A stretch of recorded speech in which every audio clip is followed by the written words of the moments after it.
You need to have a trading plan. Ano yung trading plan? Para siyang business plan. I know you know how to create a business plan. You start with the mission, with the vision. Di ba may executive summary yan?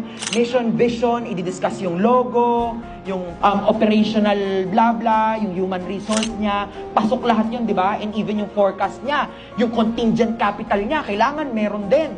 Di ba? Ganun kapag bumubuo ng business plan. Yung marketing, yung 4Ps ng marketing. Ano yung 4Ps ng marketing? Pantawid, Pamilya, Pilipino Program.